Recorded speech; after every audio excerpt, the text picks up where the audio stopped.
أشهد أن لا إله إلا الله।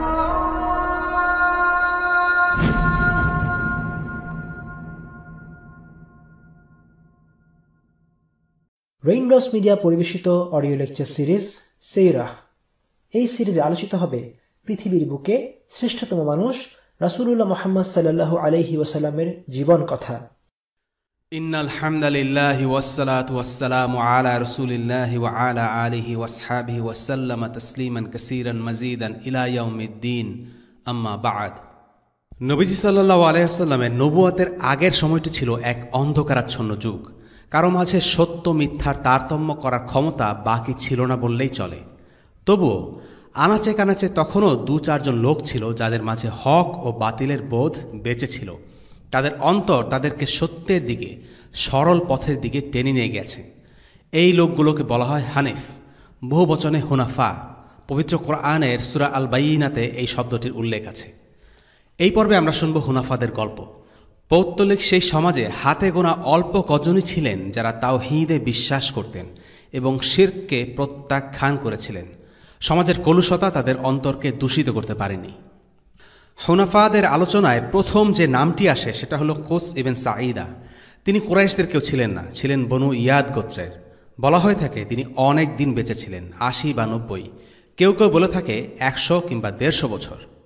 রাসূলুল্লাহ সাল্লাল্লাহু আলাইহি ওয়াসাল্লামের বয়স যখন ২০-এর ঘরে, তখন কোসের সাথে তার দেখা হয়েছিল। কোস ইবনে সাঈদা হজ করতে মক্কায় আসতেন। তিনি তার লোকদের বলতেন, ইয়াদের লোকেরা, কোথায় আজ সামুদ জাতি, কোথায় আজ আদ জাতি?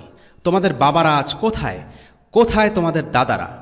আমি আল্লাহর নামে শপথ করে বলছি, তোমরা যে ধর্মের উপরে আছো তার থেকে ভালো ধর্ম অবশ্যই আছে।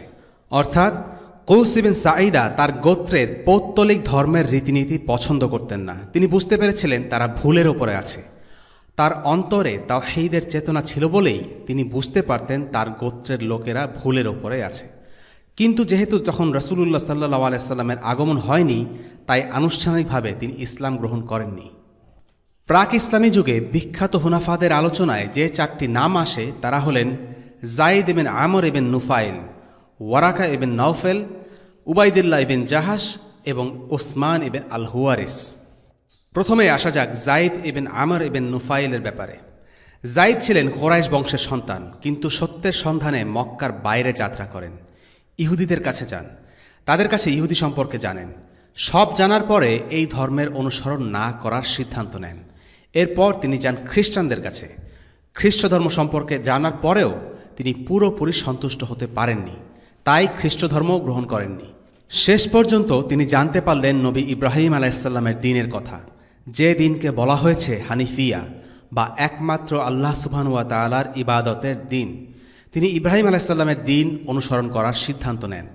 ফলে একজন হানিফি হিসেবে তিনি শুধুমাত্র এক আল্লাহর ইবাদত করতে লাগলেন। মক্কার শিরকের গভীর আধার সাগরে যায়েদ বিন নুফাইল যেন একাই স্রোতের বিপরীতে যাচ্ছিলেন। তিনি ছাড়া এক আল্লাহর ইবাদতের কথা বলার আর কেউই ছিল না। আসমা বিনতে আবু বকর রাদিয়াল্লাহু আনহা বলতেন, আমি দেখতাম যায়েদ বিন নুফাইল কাবায় পিঠ ঠেকিয়ে দাঁড়িয়ে লোকদেরকে ডাকতেন। তিনি বলতেন, হে কুরাইশ গোত্র, তার শপথ যার হাতে যায়েদের জীবন ও মরণ, আমি ছাড়া তোমাদের কেউই ইব্রাহিমের দ্বীনকে অনুসরণ করছো না। অথচ কুরাইশের লোকেরা খুব দাবি করত যে তারাই ইব্রাহিমের দ্বীনের উপরে আছে। যায়েদ আরও বলতেন, হে আল্লাহ, আমি যদি একটু জানতে পারতাম কোন পথ তোমার সর্বাপেক্ষা পছন্দনীয়, আমি সেই পথেই তোমার ইবাদত করতাম, কিন্তু আমি তো তা জানি না। যায়েদ বিন নুফাইল সত্য বুঝতে পেরেছিলেন, আল্লাহর উপর ঈমান এনেছিলেন, কিন্তু এই সত্যকে কিভাবে জীবনে প্রয়োগ করতে হয়, কিভাবে আল্লাহর ইবাদত করতে হয়, তা তার জানা ছিল না। দ্বীন পালন করার জন্য তার কাছে কোনো শরিয়া ছিল না। প্রত্যেক যুগেই যায়েদের মতো কিছু লোক থাকে যারা সত্যকে অনুধাবন করতে পারে। তারা বোঝে যে সৃষ্টিকর্তা বা আল্লাহ একমাত্র একজন। তারা আল্লাহকে বিশ্বাস করে, আল্লাহর ইবাদত করতে চায়, কিন্তু ইবাদতের সঠিক পদ্ধতি সম্পর্কে তাদের জ্ঞান থাকে না। এমনকি অনেক ধর্মান্তরিত মুসলিম ভাই বোনের পূর্ব অভিজ্ঞতা শুনলে জানা যায় তাদের অনেকেই আগে থেকেই বুঝতে পারতেন যে আল্লাহ এক, তার কোনো শরিক নেই। তারা নিজে নিজেই বুঝতে পারতেন কোনটা সঠিক কোনটা ভুল। জাইদ শুধুমাত্র তার প্রকৃতিগত স্বভাবের মাধ্যমেই অনেক কিছু বুঝতে পেরেছিলেন। ব্যাপারটি বিস্ময়কর। যেমন তিনি কখনও কন্যা শিশু হত্যায় শরিক হতেন না, এই কাজটা থেকে সব সময় দূরে থাকতেন। এমনকি কোনো বাবা তার মেয়েকে হত্যা করবে শুনলে তিনি সোজা গিয়ে সেই বাবার কাছে হাজির হতেন, বলতেন, একে আমার কাছে দিয়ে দাও, আমি ওর দেখাশোনা করব। সে বড় হওয়ার পর তুমি চাইলে তাকে ফেরত নিতে পারো, আর না হয় আমার কাছেই রেখে দিতে পারো। এভাবে তিনি বহু মেয়েকে পালক নিয়েছিলেন। মক্কায় জবাই হওয়া পশুর মাংস খেতেও জাইদের আপত্তি ছিল। একবার রাসূলুল্লাহ সাল্লাল্লাহু আলাইহি সাল্লামের সামনে মাংস রাখা হলে তিনি তা খেতে আপত্তি জানান এবং পাশের জনকে দিয়ে দেন। এরপর সেই মাংস যখন জাইদকে দেয়া হলো, তিনি বললেন, আমি এই গোশত খাব না। তোমাদের দেবতাদের জন্য যে পশু জবাই দিয়েছ সেখান থেকে আমি গোশত খাব না। জাইদ কোরাইশদের লোকদের কাছে গিয়ে তাদের দেবতাদের জন্য পশু বলি দেওয়ার নিন্দা করতেন। তিনি বলতেন, এই সব ভেড়া আল্লাহর সৃষ্টি, তিনিই আকাশ থেকে পানি বর্ষণ করেন, তা থেকে জমিতে ফসল ফলান। তাহলে তোমরা কেন আল্লাহর এই নিয়ামতকে অস্বীকার করছো? কিভাবে তাকে বাদ দিয়ে অন্য দেবদেবীর নামে জবাই দিচ্ছ? নবীজি সাল্লাল্লাহু আলাইহি ওয়াসাল্লামের নবুয়ত লাভের 5 বছর আগেই জাইদ ইবনে আমর ইবনে নুফাইল মৃত্যুবরণ করেন। তার পুত্র সাঈদ ইবনে জাইদ জান্নাতের সুসংবাদপ্রাপ্ত 10 সাহাবীর একজন। তিনি একদিন রাসূলুল্লাহ সাল্লাল্লাহু আলাইহি ওয়াসাল্লামের কাছে গিয়ে নিজের বাবা সম্পর্কে জিজ্ঞেস করলেন। বাবা তো নবুয়তের আগেই মারা গেছেন, তাহলে তার দিন কি ছিল? নবীজি সাল্লাল্লাহু আলাইহি ওয়াসাল্লাম বললেন, কিয়ামতের দিনে তোমার বাবা একাই একটা জাতি হিসেবে উপস্থিত হবেন। অর্থাৎ নবীজি সাল্লাল্লাহু আলাইহি ওয়াসাল্লাম জাইদ বিন নুফাইলের জন্য জান্নাতের সুসংবাদ দিয়েছেন। বিচার দিবসে জাইদ একাই যেন একটি জাতি হিসেবে দাঁড়িয়ে থাকবেন। হাসরের ময়দানে লোকেরা বিভিন্ন জাতিতে বিভক্ত থাকবে। প্রত্যেক জাতির সাথে থাকবে সেই জাতির জন্য প্রেরিত নবী ও রাসূল। মুসা আলাইহিসসালাম, ঈসা আলাইহিসসালাম, নূহ আলাইহিসসালাম, ইব্রাহিম আলাইহিসসালাম, মুহাম্মদ সাল্লাল্লাহু আলাইহি ওয়াসাল্লাম প্রত্যেকে তাদের উম্মত সহ উপস্থিত হবেন। কিন্তু যেহেতু জাইদ বিন নুফাইল কোনো নবীর উম্মতের অংশ ছিলেন না, তাই সেদিন তিনি একাই যেন একটি জাতি। বিচারের দিনে জাইদ একাকী হয়েও একটি উম্মাহ হিসেবে আল্লাহর সামনে দাঁড়ানোর মর্যাদা পাবেন। আল্লাহ তাকে জান্নাতে দাখিল করবেন, কেননা তিনি সত্য খোঁজার চেষ্টা করেছেন, সত্যকে জানার পর এক আল্লাহর ইবাদত করেছেন। তার পক্ষে যতটা করা সম্ভব ছিল ততটাই করেছেন। এরপর ওয়ারাকা ইবন নওফল। ওয়ারাকা ইবন নওফল উম্মুল মুমিনিন খাদিজা রাদিয়াল্লাহু আনহার চাচাতো ভাই। ধর্মমতে খ্রিস্টান, শিক্ষিত ব্যক্তি ছিলেন। খ্রিস্ট ধর্ম নিয়ে অনেক পড়াশোনা করেছেন। তবে খ্রিস্টান হলেও তার বিশ্বাস ছিল আল্লাহ এক, অর্থাৎ তিনি তাওহীদে বিশ্বাসী ছিলেন। এ থেকে বোঝা যায় যে সে সময় খ্রিস্ট ধর্মের এমন কিছু অনুসারী ছিল যারা এক আল্লাহর উপর বিশ্বাস করত। তারা ঈসা আলাইহিসসালামকে রব আখ্যায়িত করত না। রাসূলুল্লাহ সাল্লাল্লাহু আলাইহি ওয়াসাল্লাম যখন প্রথম ওয়াহি প্রাপ্ত হন, তখন খাদিজা রাদিয়াল্লাহু আনহা এই ওয়ারাকা ইবন নওফলের সাথে এ ব্যাপারে আলোচনা করেছিলেন। সেই ঘটনা ওয়াহির আলোচনায় বিস্তারিত আসবে। এই ঘটনার পরপরই ওয়ারাকা মৃত্যুবরণ করেন। ইসলাম গ্রহণ করার আগেই তার মৃত্যু হয়। লোকে বলাবলি করতে থাকে, ওয়ারাকার কি হবে? সে তো মুসলিম ছিল না, সে নিশ্চয়ই জাহান্নামে যাবে। নবীজি সাল্লাল্লাহু আলাইহি ওয়াসাল্লামের উপর ওহী অবতীর্ণ হলেও সেটা সবার কাছে প্রকাশ্যে প্রচার করার নির্দেশ তখনও আসেনি। রাসূলুল্লাহ সাল্লাল্লাহু আলাইহি ওয়াসাল্লাম ওয়ারাকা সম্পর্কে বলেন, আমি তাকে স্বপ্নে দেখেছি, তার পরনে ছিল সাদা কাপড়। যদি তিনি জাহান্নামের অধিবাসী হতেন তবে সাদা কাপড় পরে থাকতেন না। পরবর্তীতে নবীজি সাল্লাল্লাহু আলাইহি ওয়াসাল্লাম আর একটি স্বপ্ন দেখেন। এবারে তিনি দেখেন ওয়ারাকা জান্নাতে অবস্থান করছেন এবং তার 2 জন অভিভাবক রয়েছে। এই স্বপ্ন থেকে বোঝা যায় ওয়ারাকা জান্নাতে যাবেন, কেননা তার ঈমান সঠিক ছিল। উল্লিখিত 4 জন হুনাফাদের মধ্যে বাকি 2 জন উবাইদুল্লাহ ইবন জাহাশ এবং উসমান ইবন আল হুয়ারিস, এই দুজনেই খ্রিস্ট ধর্ম গ্রহণ করেন। তবে এই 4 জনের মধ্যে সবচেয়ে দুঃখজনক পরিণতি হল উবাইদুল্লাহ ইবন জাহাশের। সে ছিল প্রথম সারির একজন মুসলিম। রাসূলুল্লাহ সাল্লাল্লাহু আলাইহি সাল্লামের রিসালা সম্পর্কে জেনে সে তার উপর ঈমান এনে ইসলাম ধর্ম গ্রহণ করে এবং আবিসিনিয়ায় হিজরত করে। আর আবিসিনিয়ার হিজরতকারী সাহাবাদের বিশেষ মর্যাদা নিয়ে কোনো প্রশ্ন নেই। কিন্তু আবিসিনিয়ায় গিয়ে সে কোনো কারণে ইসলাম ত্যাগ করে মুরতাদ হয়ে যায়। সে খ্রিস্ট ধর্ম গ্রহণ করে আর বাকি জীবন সেভাবেই কাটিয়ে দেয়। তার স্ত্রী ছিল উম্মে হাবিবা, আবু সুফিয়ানের মেয়ে। আর উসমান ইবন আল হুয়ারিস রাসূলুল্লাহ সাল্লাল্লাহু আলাইহি সাল্লামের রিসালাত সম্পর্কে জেনেছিল কিনা এটা সঠিকভাবে জানা যায় না। সে রোমে যায়, সিজারের প্যালেসে দোভাষীর চাকরি পায়, অনেক টাকা আর সম্মান লাভ করে, আর খ্রিস্টান হয়ে যায় আর সেভাবেই মৃত্যুবরণ করে। আজকের এই পর্বে আমরা সর্বশেষ যাকে নিয়ে আলোচনা করব তিনি হচ্ছেন সালমান আল ফারিসি রাদিয়াল্লাহু আনহু। সালমান আল ফারিসির কাহিনী বেশ ইন্টারেস্টিং। যিনি ইসলামের আগমনের পূর্বে ছিলেন একজন তাওহীদবাদী যুবক। এরপর যখন একদিন শুনলেন রাসূলুল্লাহ সাল্লাল্লাহু আলাইহি সাল্লামের আগমনের কথা, তখন তার খোঁজে বেরিয়ে পড়লেন।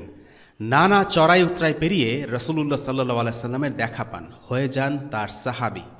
রাসূলুল্লাহ সাল্লাল্লাহু আলাইহি সাল্লামের মৃত্যুর পর তিনি আরও বেশ কিছুদিন বেঁচে ছিলেন, আর তার জীবনের শেষটাও চমৎকার। তার নিজের বর্ণনা থেকে সেই কাহিনী সংরক্ষিত রয়েছে। তার বৃদ্ধ বয়সের একটি ঘটনা। একদিন ইবনে আব্বাস রাদিয়াল্লাহু আনহু তার কাছে গিয়ে তার জীবনের গল্প শুনতে চাইলেন। তখন তিনি ইবনে আব্বাসকে নিজের কাহিনী বলতে শুরু করলেন তার ভাষায়। আমি ছিলাম ইস্পাহানের এক ফার্সি যুবক। আমাদের গ্রামের নাম জাইয়ান। আমার বাবা সেই অঞ্চলের প্রধান। আমরা ছিলাম মাজুস ধর্মের অনুসারী। আমি অনেক কষ্ট সহ্য করে অত্যন্ত কঠোরভাবে সেই ধর্মের অনুসরণ করছিলাম। একজন ভালো মাজুস হওয়ার জন্য আমি কঠিন সাধনা করেছি। এক সময় আমি আগুনের রক্ষক পদে উন্নীত হলাম। এখানে প্রসঙ্গত বলে রাখা ভালো যে মাজুসী ধর্মাবলম্বীরা মঙ্গল ও অমঙ্গলের শক্তিতে বিশ্বাস করত এবং আগুনের পূজা করত। এটা ছিল শিরক। আগুনের রক্ষক হওয়া সেই ধর্মের খুব উঁচু পদ ছিল। সালমানের উপর সেই দায়িত্ব এসে পড়ে। তার কাজ ছিল আগুন জ্বালানো এবং কখনো যেন এটা নিভে না যায় সেদিকে লক্ষ্য রাখা। প্রত্যেক গ্রামের মন্দিরেই এমন একটি করে আগুন জ্বালানো থাকত, সেটা সর্বদা জ্বালিয়ে রাখার নিয়ম ছিল। সালমান বলতে লাগলেন, আমার বাবার অনেক বড় ব্যবসা ছিল। একদিনের কথা, আব্বা একটা বাড়ি বানানোর কাজে সেদিন খুব ব্যস্ত। আমাকে বললেন ব্যবসার দিকটা দেখতে। আমার বাবা আমাকে এত ভালোবাসতেন যে তিনি আমাকে ঘরের মধ্যে আটকে রাখতেন, ঘর থেকে বাইরে কোথাও যেতে দিতেন না। সেদিন ব্যবসার কাজে বাইরে পাঠানোর সময় আব্বা আমাকে বললেন, শোনো বাবা, তুমি জানো তুমি আমার কত প্রিয়। যদি তুমি ফিরতে দেরি করো তাহলে আমি চিন্তায় অস্থির হয়ে যাব। এই বলে বাবা আমাকে কাজে পাঠালেন। আমাকে এমনভাবে ঘরে রাখা হতো যেন আমি একটা বন্দী দাস। সেদিন খ্রিস্টানদের একটা গির্জার পাশ দিয়ে হেঁটে যাওয়ার সময় আমি তাদের প্রার্থনার আওয়াজ শুনতে পেলাম। খুব কৌতূহল হলো, কি ঘটছে জানার জন্য ভেতরে ঢুকতে চাইলাম। আমি কখনো বাড়ির বাইরে পা রাখিনি। পুরো বিষয়টাই আমার কাছে অভিনব, নতুন। বুঝতে পারলাম মাজুসি ছাড়াও আরও ধর্ম রয়েছে। গির্জার ভেতরে ঢুকবো বলে সিদ্ধান্ত নিলাম। সেখানে গিয়ে দেখি সবাই প্রার্থনা করছে। আমি তাদের প্রার্থনার ভঙ্গিমা দেখে মুগ্ধ। সেখানেই সূর্যাস্ত পর্যন্ত থেকে গেলাম। ওদিকে বাবার কাজ কিছুই করা হলো না। বাবা আমাকে নিয়ে এতটাই চিন্তিত হয়ে পড়লেন যে তিনি আমাকে খোঁজার জন্য চারিদিকে লোক পাঠিয়ে দিলেন। বাড়ি ফিরতে অনেক দেরি হয়ে গেল। আমাকে দেখে বাবা উদ্বিগ্ন কণ্ঠে বললেন, তোমাকে কি আমি দেরি করতে নিষেধ করিনি? কি হয়েছিল? আমি খ্রিস্টানদের গির্জার পাশ দিয়ে যাচ্ছিলাম। তখন তাদের প্রার্থনা দেখার জন্য সেখানে ঢুকি। তাদের প্রার্থনার ব্যাপারে আমিও জানতে গিয়ে আমি আপনার দেয়া কাজের কথা ভুলে গিয়েছিলাম। বাবা বললেন, দেখো বাবা, তাদের ধর্ম ভালো নয়, তোমার এবং তোমার পূর্বপুরুষদের ধর্মই সবচেয়ে সেরা। আমি বললাম, না, তাদের ধর্ম আমাদের চেয়ে উত্তম। ছেলের মুখে এ কথা শোনার পর সালমানের বাবা অত্যন্ত দুশ্চিন্তায় পড়ে গেল। ছেলে নিজ ধর্ম বদলে ফেলবে এই আশঙ্কায় সে তাকে শেকল দিয়ে আটকে রাখল। গির্জায় ঢোকার পর সালমান একজনের কাছে জানতে চেয়েছিলেন, তোমাদের ধর্মের কেন্দ্র কোনটি? পবিত্র ভূমি, আশ-শাম, ফিলিস্তিন, লোকটা জবাব দিল। শেকলে বন্দী অবস্থায় সালমানের এই কথাটা মনে পড়ে যায়। অতি কষ্টে গির্জার লোকদের কাছে একটা বার্তা পাঠাতে সক্ষম হলেন যে যদি আপনারা আশ-শাম থেকে আগত কোনো কাফেলার সন্ধান পান তাহলে অবশ্যই আমাকে জানাবেন। এক সময় সালমানের কাছে একটা বার্তা এলো, শামগামী কাফেলা এসে গেছে। সেই দিনই সালমান আল ফারিসি কৌশলে নিজেকে মুক্ত করে বাড়ি থেকে পালিয়ে যান। অতঃপর এই কাফেলার সাথে পবিত্র ভূমি শামে গিয়ে পৌঁছান। এভাবেই সত্যের সন্ধানে তার যাত্রা শুরু হয়। ধর্মের ব্যাপারে সর্বাধিক জ্ঞানী ব্যক্তির কাছ থেকেই তিনি শিখতে চাইছিলেন। সিরিয়াতে গিয়েই খবর নিল এই ধর্মের সবচেয়ে জ্ঞানী ব্যক্তি কে। সবাই বলল, বিশপের কাছে যাও, গির্জার পুরোহিত। বিশপের কাছে গিয়ে নিজের সমস্ত ঘটনা খুলে বললেন সালমান। তাকে বললেন, আমি আপনার কাছ থেকে ধর্ম সম্পর্কে শিখতে চাই। বিশপ জবাব দিলেন, স্বাগতম, তুমি আমার সাথেই গির্জায় থেকে যাও। সালমান ফারিসি গির্জাতেই দিন কাটাতে লাগলেন। সেই বিশপ কেমন ছিল তা বোঝার জন্য সালমান আল ফারিসির একটা মন্তব্যই যথেষ্ট। তিনি বিশপ সম্পর্কে বলেন, এই লোকটা অত্যন্ত অসৎ, মানুষদেরকে দান করতে উৎসাহ দিত, কিন্তু শেষ পর্যন্ত দানের সব টাকা নিজের কাছে রেখে দিত। আমি তাকে খুবই ঘৃণা করতাম। অথচ এত ঘৃণা সত্ত্বেও তিনি সেই বিশপের কাছে রয়ে গেলেন। এর পেছনে কারণ ছিল তার জ্ঞানার্জনের তীব্র স্পৃহা। দীর্ঘদিন এসব ব্যাপারে সালমান চুপ ছিলেন। বিশপ মারা যাওয়ার পর খ্রিস্টানরা যখন মৃতদেহ সমাধি করার ব্যবস্থা করতে চাইল, তখন তিনি মুখ খুললেন, বললেন এই বিশপ ছিল একটা অসৎ আর খারাপ লোক। তারা রেগে হৈ হৈ করে উঠল, তোমার কত বড় সাহস, বিশপকে নিয়ে এসব কথা বলো? আমি তোমাদেরকে প্রমাণ দিতে পারি। সালমান ফারিসি তাদেরকে সেই স্থানে নিয়ে গেলেন যেখানে বিশপ তার সমস্ত সম্পদ, অর্থাৎ তার অনুসারীদের দেয়া দানের মাল জমা করে রেখেছিল। সে 7 বক্স ভর্তি লুকানো সোনা আর রূপা বের করল। সালমান ফারিসি বলেন, লোকেরা এতটাই রেগে গেল যে তারা শেষ পর্যন্ত ওই বিশপের মৃতদেহ ক্রুশবিদ্ধ করে তাকে পাথর ছুঁড়তে লাগল। এরপর তারা অন্য এক ব্যক্তিকে বিশপের স্থানে নিয়োগ করল। তিনি এই ব্যক্তি সম্পর্কে বলেন, আমি এমন চমৎকার মানুষ আর দেখিনি যে তার মতো এত যত্নের সাথে আল্লাহর ইবাদত করে। লোকটা ছিল দুনিয়ার প্রতি বিমুখ আর আখিরাত নিয়ে উদ্গ্রীব। দিন রাত জুড়ে কঠোর সাধনা করতেন। এই আলেমের সাথেই সালমান ফারিসি সময় কাটাতে লাগলেন, তার কাছ থেকে দীক্ষা নিলেন, দিনের ব্যাপারে শিখলেন এবং ইবাদত করতে থাকলেন। একসময় এই বৃদ্ধ আলেমের মৃত্যু ঘনিয়ে আসে। মৃত্যুসজ্জা আমি তার কাছে গিয়ে বললাম, আপনি তো আমার কাহিনী সবই জানেন, কিভাবে আমি সব কিছু পেরিয়ে এই ধর্মের শিক্ষা নিতে এসেছি। আপনার উপর আল্লাহর হুকুম সমাগত, এখন আপনি আমাকে কার কাছে রেখে যেতে চান? তিনি বললেন, বাবা, আমি যা করেছি সেরকম আর কেউ করেছে বলে আমার জানা নেই, তবে মসুল অঞ্চলে একজন আছেন, ঠিক আমার মতোই তিনি ইবাদতে মশগুল থাকেন, তুমি তার কাছে যাও। সালমান তখন আসাম থেকে যাত্রা করে সুদূর মসুলে হাজির হলেন। মসুলের পুরোহিতের কাছে গিয়ে নিজের সমস্ত কাহিনী আগাগোড়া খুলে বললেন। এরপর বললেন, শামের পুরোহিত আমাকে মসুলে পাঠিয়েছে, আপনি কি আমাকে আপনার সাথে থাকার অনুমতি দিবেন? পুরোহিত বললেন, অবশ্যই, তুমি আমার শিষ্য হতে পারো। এভাবে সালমান তার সাথে থাকতে লাগলেন, কিন্তু তিনিও ছিলেন বেশ বৃদ্ধ। তার মৃত্যুও ঘনিয়ে আসছিল। সালমান তার কাছে একই প্রশ্ন তুললেন, বললেন, আমি আপনার কাছে খ্রিস্ট ধর্ম শিখতে এসেছিলাম, কিন্তু এখন আপনার প্রায় সময় শেষ হয়ে এসছে। আপনার মৃত্যুর পর আমি কার কাছে যাব? জবাব এলো, আমাদের পথের অনুসারী আর কারো কথাই আমার জানা নেই, শুধুমাত্র একজন বাদে। তুমি নিসিবিনের বিশপের কাছে যাও। নিসিবিন এখনকার তুর্কি। সালমান নিসিবিনে পৌঁছে সেখানকার পুরোহিতের কাছে সব খুলে বলেন। নতুন করে তার জীবন শুরু হলো নিসিবিনে। কিন্তু এই লোকটিও তখন জীবন সায়ান নেই।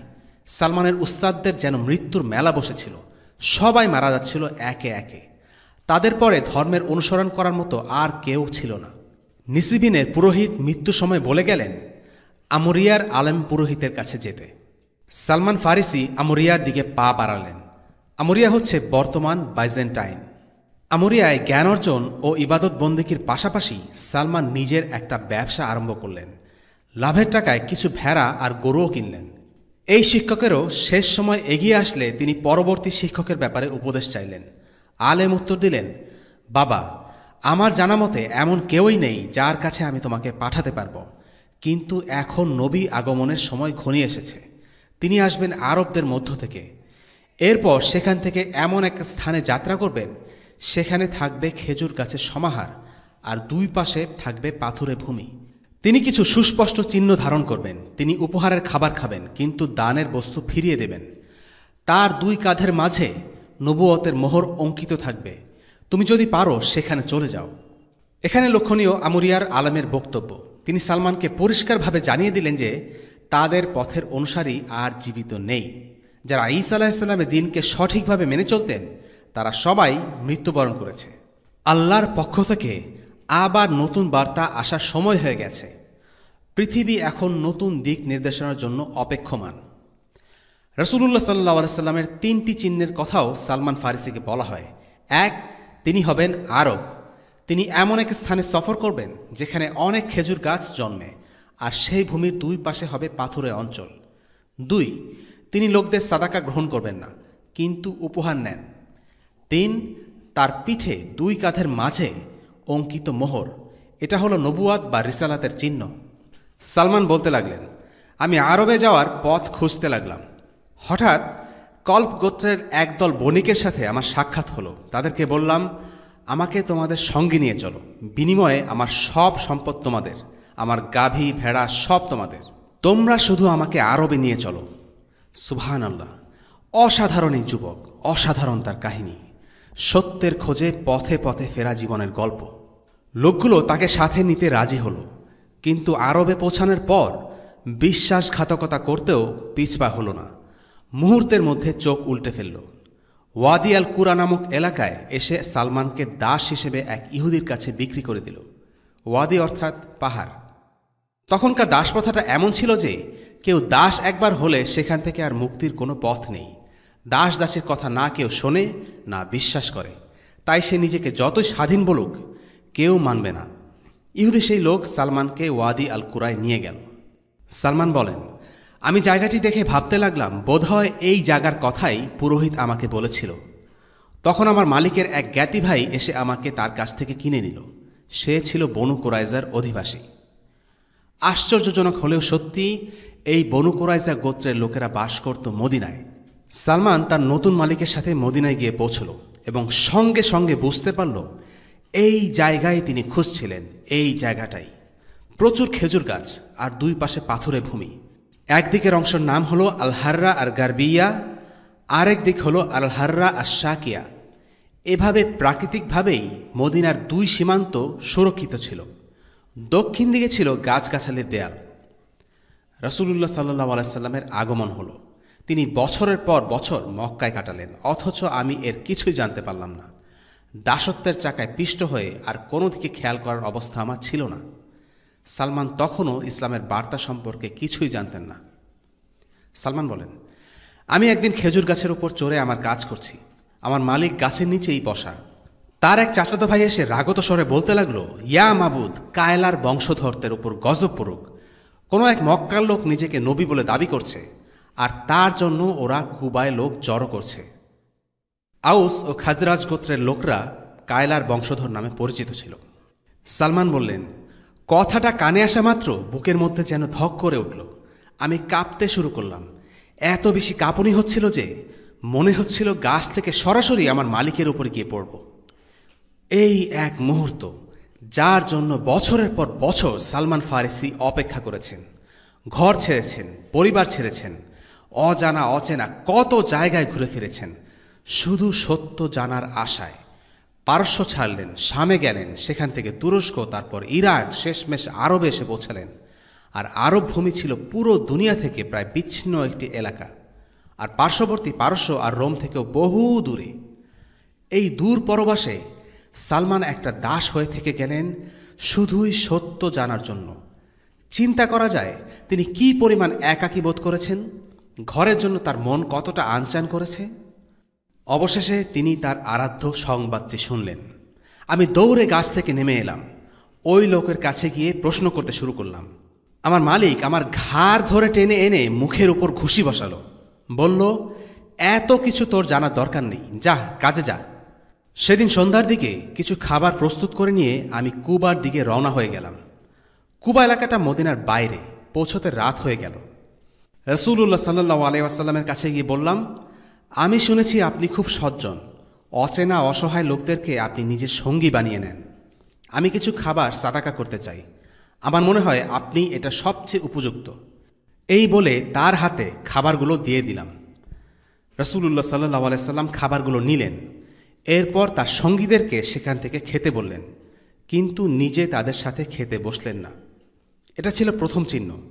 নবীজি সাল্লাল্লাহু আলাইহি ওয়াসাল্লাম নিজের জন্য দানের বস্তু গ্রহণ করেন না। পরদিন আবারও সেখানে গেলাম। রাসূলুল্লাহ সাল্লাল্লাহু আলাইহি ওয়াসাল্লাম ইতিমধ্যে মদিনার উদ্দেশ্যে যাত্রা করতে শুরু করেছেন। তার কাছে গিয়ে বললাম, গতকাল আপনাকে বলেছিলাম খাবারগুলো দান করতে চাই, কিন্তু আপনি সেখান থেকে খাননি। তাই এবার আমি আপনাকে এই খাবারগুলি উপহার হিসেবে দিয়ে সম্মানিত করতে চাই। এই বলে তাকে খাবারগুলো বাড়িয়ে দিলাম। তিনি এবার তার সাথীদের খেতে ডাকলেন এবং নিজেও তাদের সাথে যোগ দিলেন। এরপর আবারও তার সাথে দেখা করতে গেলাম। তিনি সে সময় মদিনার গোরস্থানে ছিলেন। একটু আগেই একজনের জানাজা হয়েছে। আমি নবীজির কাছে গিয়ে কুশল বিনিময় করলাম। তার চারপাশে ঘুরে পিঠের চিহ্ন দেখার চেষ্টা করতে লাগলাম। রাসূলুল্লাহ সাল্লাল্লাহু আলাইহি সাল্লাম বোধহয় বুঝতে পেরেছিলেন যে আমি কোনো একটা চিহ্নের কথা জানতে পেরে সেটা খোঁজার চেষ্টা করছি। তিনি নিজের পিঠ উন্মুক্ত করে দিলেন। তার গায়ের উপর থেকে চাদর সরিয়ে দেয়া মাত্র আমার চোখের সামনে সেই চিহ্নটি স্পষ্ট হয়ে গেল, রিসালাতের মোহর। নবীজির সামনে মাটিতে সিজদায় লুটিয়ে পড়লাম, তার পায়ে চুমু দিতে লাগলাম। আমি কান্নায় ভেসে যাচ্ছিলাম। রাসূলুল্লাহ সাল্লাল্লাহু আলাইহি সাল্লাম সঙ্গে সঙ্গে আমাকে উঠে দাঁড়াতে বললেন, কেননা নবীজি নিজের জন্য কারো সিজদা নিতেন না। এরপর তিনি সালমানকে তার কাহিনী শোনাতে বললেন। সালমান নবীজি সাল্লাল্লাহু আলাইহি ওয়াসাল্লামকে সব খুলে বললেন। রাসূলুল্লাহ সাল্লাল্লাহু আলাইহি সাল্লাম আমাকে বললেন, তুমি নিজের এই কাহিনী আমার সাহাবীদেরকেও শোনাও। সালমান ফারিসি বলেন, হে ইবনে আব্বাস, আমি আমার কাহিনী ঠিক সেভাবেই তাদেরকে শুনিয়েছি যেভাবে আজ আমি তোমার কাছে বর্ণনা করছি। দাস হবার কারণে আমি বদরের যুদ্ধ, উহুদের যুদ্ধ কোনোটাতেই অংশগ্রহণ করতে পারিনি। এরপর রাসূলুল্লাহ সাল্লাল্লাহু আলাইহি সাল্লাম একদিন আমাকে ডেকে বললেন, সালমান, নিজেকে দাসত্ব থেকে মুক্ত করো। দাস প্রথা থেকে মুক্ত হওয়ার জন্য দাস মনিবের সাথে চুক্তি করতে পারত। দাস একটা নির্দিষ্ট সময় পর্যন্ত কাজ করবে এবং একটা নির্দিষ্ট পরিমাণ টাকা কামাতে পারলে সে নিজেকে দাসত্ব থেকে ছুটিয়ে নিতে পারে। সালমান ফারিসি তার মালিকের কাছে গিয়ে মুক্তির আবেদন করল। তার মালিক বলল, আমার জন্য ৩০০ খেজুর গাছ লাগাবে, আর এই ৩০০ গাছের একটাও যেন নষ্ট না হয়, আর সেই সাথে আমাকে ৪০ আউন্স স্বর্ণ দিতে হবে, তাহলে তুমি নিজেকে ছাড়িয়ে নিতে পারবে। নবীজি সাল্লাল্লাহু আলাইহি সাল্লামের কাছে ছুটে গিয়ে সালমান তার মালিকের এই অসম্ভব দাবির কথা বললেন। রাসূলুল্লাহ বললেন, চিন্তা করো না। সাহাবাদের ডেকে বললেন, তোমাদের ভাইকে সাহায্য করো। সালমান ফারিসি বলেন, এরপর সাহাবীদের কেউ ৩০টা খেজুরের গাছ, কেউ ২০টা, কেউ 10টা, যে যেমন পারছিল খেজুরের বীজ নিয়ে আসছিল। এমনি করে আমার ৩০০টা বীজ জোগাড় হয়ে গেল। নবীজি সাল্লাল্লাহু আলাইহি সাল্লাম বললেন, যখন তোমার কাছে ৩০০টা বীজ হয়ে যাবে তখন সেগুলোর জন্য গর্ত খুঁড়বে, কিন্তু আগেই বীজ বপন করো না, আমার সাথে দেখা করে যেও। সালমান ৩০০টা গর্ত খুঁড়লেন। রাসূলুল্লাহর কথা অনুযায়ী সেগুলো সেভাবেই রেখে তাকে বলতে গেলেন। সালমান বলেন, রাসূলুল্লাহ সাল্লাল্লাহু আলাইহি সাল্লাম নিজের বরকতময় হাত দিয়ে সেই ৩০০টি বীজ একে একে করে বপন করলেন। সেই ৩০০ গাছের একটাও ফল দেওয়ার আগে মরেনি। এরপর বাকি থাকে ৪০ আউন্স স্বর্ণ। কিভাবে এই স্বর্ণের জোগাড় হবে সে ব্যাপারে সালমানের কোনো ধারণাই ছিল না। একদিন রাসূলুল্লাহকে কিছু স্বর্ণ দেয়া হলো। তিনি বলে উঠলেন, তোমাদের পারস্যের সেই ভাই কোথায়? সাহাবীরা সালমানের খোঁজে বেরিয়ে গেলেন। সালমান এলে নবীজি সাল্লাল্লাহু আলাইহি সাল্লাম তাকে বলেন, এই নাও স্বর্ণ, এটা দিয়ে নিজেকে মুক্ত করে নাও। সালমান স্বর্ণের পরিমাণ দেখে বললেন, ইয়া রাসূলুল্লাহ, এতটুকু স্বর্ণ দিয়ে কি হবে? কারণ সোনার পরিমাণ যথেষ্ট ছিল না। এটা নাও, এটাই যথেষ্ট হবে। সালমান বলেন, মাপতে গিয়ে দেখি ওই এক রত্তি স্বর্ণের ওজন ঠিক ৪০ আউন্স। আমি সেই স্বর্ণের বিনিময়ে দাসত্ব থেকে মুক্ত হলাম, স্বাধীন হলাম। এরপর নবীজি সাল্লাল্লাহু আলাইহি সাল্লামের সাথে সব জিহাদে আমি অংশগ্রহণ করেছি, একটিও বাদ দেইনি। সালমান আল ফারিসি প্রথমবারের মতো খন্দকের যুদ্ধে যোগ দেন। শত্রুদের জন্য মাটি খুঁড়ে পরিখা খনন করার চমকপ্রদ বুদ্ধিটা তিনি দিয়েছিলেন। এখন কথা হচ্ছে, সালমান আল ফারিসি রাদিয়াল্লাহু আনহুর এত সব ঘটনা থেকে আমরা কি শিক্ষা পাই? সালমান ফারিসি তার জীবনের শুরুতে দ্বীনের শিক্ষা নিয়েছিলেন সিরিয়ার পুরোহিতের কাছে।